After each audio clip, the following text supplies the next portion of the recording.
देश दुनिया की तमाम खबरों के साथ एक बार फिर हाजिर है। शीला दीदी की श्रद्धांजलि कार्यक्रम में पहुंचे सीएम हेमंत विश्व शर्मा। गुवाहाटी सब जोन की पूर्व प्रभारी राजयोगिनी बीके शीला दीदी के श्रद्धांजलि सभा में असम के सीएम हेमंत विश्व शर्मा ने पुष्पांजलि अर्पित कर भावभीनी श्रद्धांजलि दी। उन्होंने कहा कि शीला दीदी ने यहाँ के लोगों के लिए अतुलनीय कार्य किया है।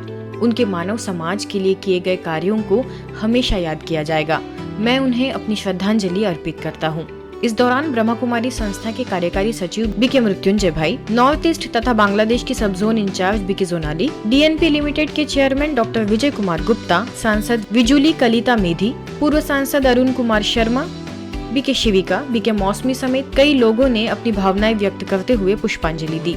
गौरतलब है कि गुवाहाटी सब जोन की प्रभारी बीके शीला दीदी ने 17 जून 2024 को अपने नश्वर देह का त्याग किया था। वे बाल्यकाल से ही संस्था से जुड़ गई थी, जिन्होंने पूर्वोत्तर की सेवाओं को बढ़ाने में बड़ी भूमिका निभाई। सरकार की राष्ट्रीय शिक्षा नीति की कार्यशाला में ब्रह्मा कुमारीज को विशेष आमंत्रण। ब्रह्मा कुमारीज के मूल्य शिक्षा एवं आध्यात्म प्रकोष्ठ मध्य प्रदेश की क्षेत्रीय समन्वयक बीके किरण को राष्ट्रीय शिक्षा नीति 2020 के परिप्रेक्ष्य में भारतीय ज्ञान परंपरा के अंतर्गत चरित्र निर्माण एवं व्यक्तिगत का समग्र विकास विषय पर डॉक्टर सीवी रमन विश्वविद्यालय खंडवा में आयोजित 2 दिवसीय राष्ट्रीय कार्यशाला के उद्घाटन सत्र में ब्रह्मा कुमारी संस्था के अभिमत को रखने हेतु आमंत्रित किया गया। इस अवसर पर अपने विचार रखते हुए बीके किरण ने कहा कि सुख सुविधाओं के साधन से संपन्न सहज व अनुकूल परिस्थितियों में सुखपूर्वक जीना व्यक्तित्व का विकास नहीं है, बल्कि विपरीत परिस्थितियों में भी सहज रहने की योग्यता व्यक्तित्व का विकास है। चरित्र निर्माण व व्यक्तित्व का समग्र विकास नामक विषय के पाठ्यक्रम में आत्मा, परमात्मा व आत्मा का परमात्मा से जुड़ने की विधि स्पष्ट करने वाले आध्यात्मिक ज्ञान का समावेश अपरिहार्य रूप से करना चाहिए। तत्पश्चात उन्होंने गाइडेड कमेंट्री के साथ सभी को राजयोग का अभ्यास कराया। उच्च शिक्षा संचालनालय में सहायक संचालक के रूप में कार्यरत डॉक्टर भारत व्यास, विद्यालय के कुलगुरु डॉक्टर अरुण रमेश जोशी, कुलसचिव रवि चतुर्वेदी समेत 100 से अधिक शिक्षाविदों ने कार्यशाला में भाग लिया। सांसारिक समस्याएं आध्यात्मिक समाधान विषय पर कार्यक्रम। समस्याओं को समस्या मानना ही सबसे बड़ी समस्या है। अपने मन की शक्तियों को बढ़ाएंगे तो समस्या अपने आप ही समाप्त हो जाएगी। यह बात कही मुख्यालय से वरिष्ठ राजयोगी बीके सूरज ने, जो हाल ही में हरियाणा के अंबाला सिटी स्थित स्थानीय सेवा केंद्र पर आयोजित सांसारिक समस्याएं आध्यात्मिक समाधान विषय के तहत कार्यक्रम को संबोधित कर रहे थे। उन्होंने आगे कहा कि समस्याएं और कुछ नहीं, कमजोर मन की रचना है। बातें बड़ी नहीं होती, हम सोच सोच कर उन्हें बड़ा कर देते हैं। कार्यक्रम में बीके गीता ने कहा कि जीवन में सदा मुस्कुराते रहना है, हर परिस्थिति का सामना मुस्कुरा कर करना है, हर पल शुक्राना करना है, क्षमा भाव रखने और खुदा को दोस्त बनाने से सर्व समस्याओं का समाधान हो जाएगा। कार्यक्रम में शहर की जानी मानी हस्तियां भी मौजूद रही। अंबाला कैंट सर्कल सब जोन प्रभारी बीके आशा ने सभी के प्रति अपने आशीर्वचन दिए, तो वही बीके दिव्या और बीके मीरा ने भी अपने विचार रखे। अंत में सभी अतिथियों को ईश्वरीय सौगात भेंट की गई। मैं देखता हूँ कि समस्याओं का मूल बीज क्या है। जहाँ से हमने ये कार्य शुरू किया था, भगवान के एक महावाक्य से शुरू किया था, और वो था समस्याएं और कुछ नहीं, कमजोर मन की रचना है।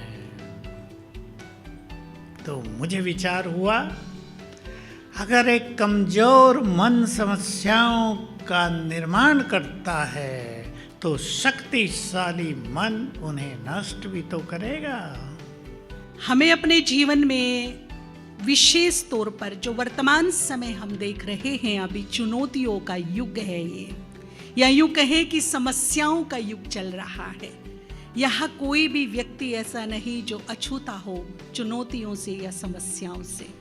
किसी न किसी प्रकार की समस्याओं में हम जूझ रहे हैं, परंतु जिसके पास मनोबल है, मन की शक्ति है, जिसके पास पॉजिटिविटी है, सकारात्मकता है, वो इन समस्याओं को भी एंजॉय कर रहा है। मोबाइल का अधिक प्रयोग आंखों को कमजोर करता है, जो विद्यार्थी जीवन के लिए बहुत घातक है। हमें धैर्यता का गुण अपनाना जरूरी है, क्योंकि जल्दबाजी करने से कार्य बिगड़ता है।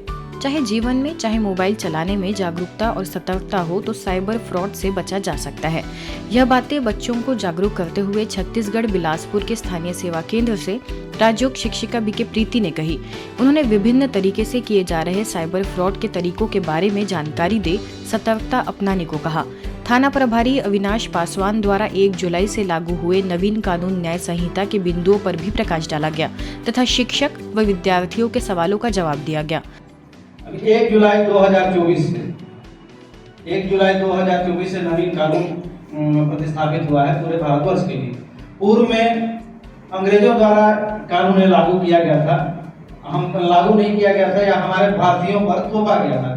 भारतीयों से बिना पूछे बिना जाने यहाँ के रहन सहन संस्कृति परिवेश किस टाइप से है, इसको बिना जाने बुझे ही वो अंग्रेजों द्वारा हम पर कानून लागू कर दिया गया था। इस अवसर पर बीके राजेश द्वारा बच्चों को प्रेरणात्मक कहानियों के माध्यम से समझाया गया कि सफलता की स्पष्ट तस्वीर पहले अपने दिमाग में बनती है, फिर वह बाद में जीवन में प्रत्यक्ष होती है। सफलता आपके अंदर छिपी है, बस अपनी कमियों को पहचान उसे अपने से दूर रखे। फिर उन्होंने यातायात के नियमों की जानकारी दी, साथ ही नियमों का पालन कर अपने और दूसरों के जीवन को सुरक्षित करने की प्रेरणाएं भी दी। आगे बीके गौरी ने कहा कि राजयोग मेडिटेशन द्वारा हम अपनी चेतना हमेशा जागृत रख सकते हैं और कमजोरियों पर विजय प्राप्त कर सफलता की राह आसान कर सकते हैं। कार्यक्रम में स्कूल प्रशासन का पूरा सहयोग रहा। सरस्वती शिशु मंदिर में प्राचार्य संतोष पांडे, शासकीय कन्या हाई स्कूल परसदा वेद में प्राचार्य सीमा चंदेल एवं शासकीय पूर्व माध्यमिक शाला में अनुपमा सरकार की उपस्थिति में कार्यक्रम संपन्न हुआ। चेतना, तो चेतना हमारी कहाँ है? भृकुटी के मध्य चमकता हुआ सितारा, जिसको गीता में भी कहा गया है, नैनम छंदन्ति शस्त्राणि नैनम दहति पावका न चैनम क्लेदन्ति यापो न शोष्यति मार्ता, अर्थात आत्मा अजर अमर अविनाशी है। तो हमारे जो बीच में चेतना है भृकुटी के मध्य, वो सदैव जागृत रहनी चाहिए। जिस चेतना को हम भूल जाते हैं, इसीलिए गलत करते हैं। आंध्र प्रदेश के विजयनगरम में संस्था के ग्राम विकास प्रभाग द्वारा गांव में शाश्वत यौगिक खेती की जानकारी दी गई। अवसर पर कृषि कर्मचारियों की टीम और प्रभाग के रीजनल कोऑर्डिनेटर पी वेंकटराव समेत अन्य बीके सदस्यों ने बीज को शुद्ध करने, कीड़ों से बचाव के लिए जीवामृत प्रक्रिया की जानकारी दी। राजयोग शिक्षिका बीके शैलजा के निर्देशन में गेहूं के बीजों को खेत में छिड़क कर विशेष योग का दान भी दिया गया। सभी को यह जानकारी दी गई कि वर्तमान समय शाश्वत यौगिक खेती को अपनाना बहुत ही जरूरी है, क्योंकि जैसा अन्न वैसा मन। अन्न का प्रभाव मन पर और मन का प्रभाव तन पर होता है। अगर तन और मन को स्वस्थ रखना है तो हमें प्राकृतिक तरीके की शाश्वत यौगिक खेती को अपनाना होगा। अपनी पारंपरिक कृषि पद्धति को अपनाकर तथा राजयोग के माध्यम से प्रकृति के साथ संबंध जोड़कर पूर्ण रूप से सात्विक और शक्तिशाली अन्न की उपज करें, जिससे हमारा देश और किसान समृद्ध और खुशहाल हो सके। आज की खबरों में फिलहाल इतना ही। देश दुनिया की तमाम खबरों के लिए देखते रहिए मधुबन न्यूज।